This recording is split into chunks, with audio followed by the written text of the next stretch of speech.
All right, so you've seen the headlines right.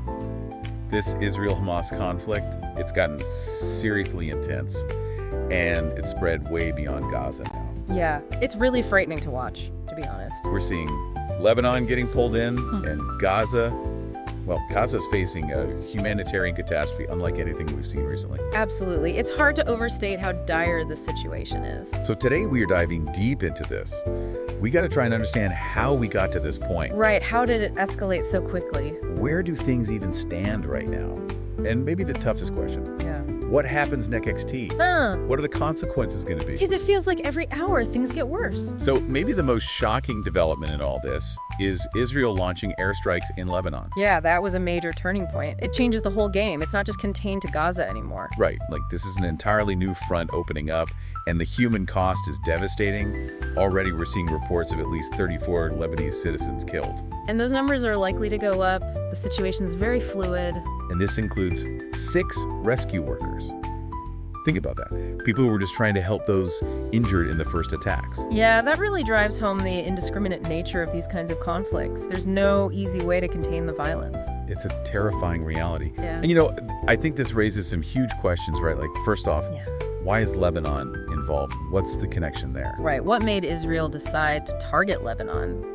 There's got to be a strategic reason, but unpacking that is really complex. And then the scarier question is, Yeah. could this be the beginning of a wider war?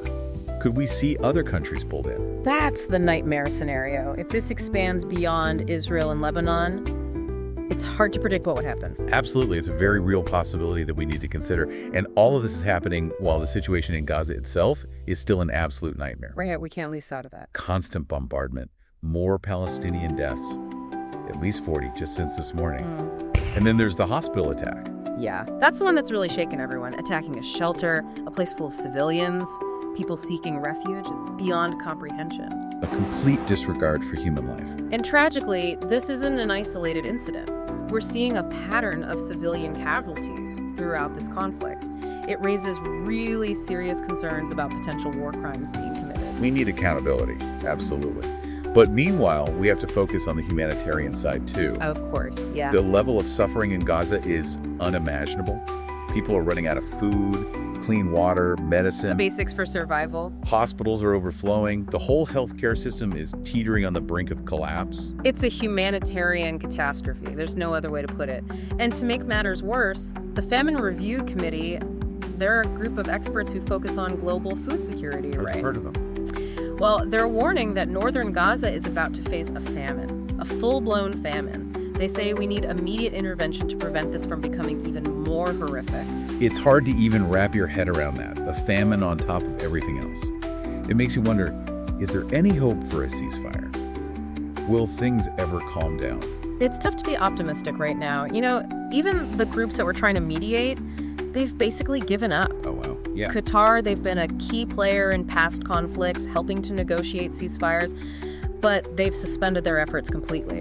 Why? What happened? They say there's just no willingness from either side to even consider ending the fighting, no desire for compromise. It's a stalemate. So, no mediator, and both sides digging in their heels. It sounds bleak. Yeah, I'm not going to sugarcoat it.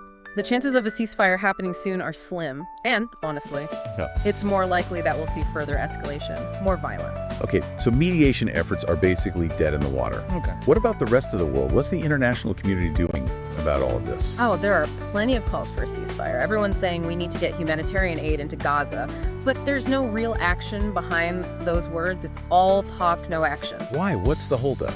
Well, the biggest roadblock is the UN Security Council. You'd think they'd be the ones to take charge in a situation like this, right? But they're completely paralyzed. What's stopping them? The US, they've blocked any resolutions that would criticize Israel or put pressure on them to stop the fighting. It's political gridlock. So let me just summarize here because it's a lot to take in. Yeah. We have a divided international community that can't agree on how to help. We have a peace process that's completely broken down. And in the middle of all this, we have a humanitarian disaster unfolding in Gaza. And people are dying every day. Yeah. So where do we go from here? What happens next? Honestly, it's impossible to predict with certainty. This is a turning point, a very critical moment. The decisions that are made in the next few days, even the next few hours, they'll have a massive impact. Not just for the people in Israel and Gaza and Lebanon, but for the entire region. and maybe the whole world. It's a lot to process, that's for sure. And I think it's really important for all of us to try to understand the gravity of what's happening here.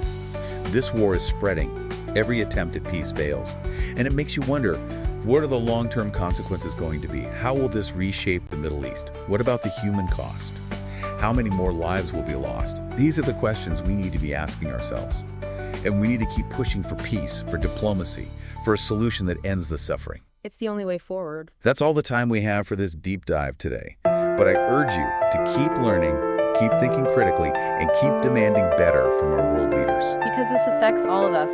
Until next time, stay informed, stay engaged, and most importantly, stay hopeful. We need hope now more than ever.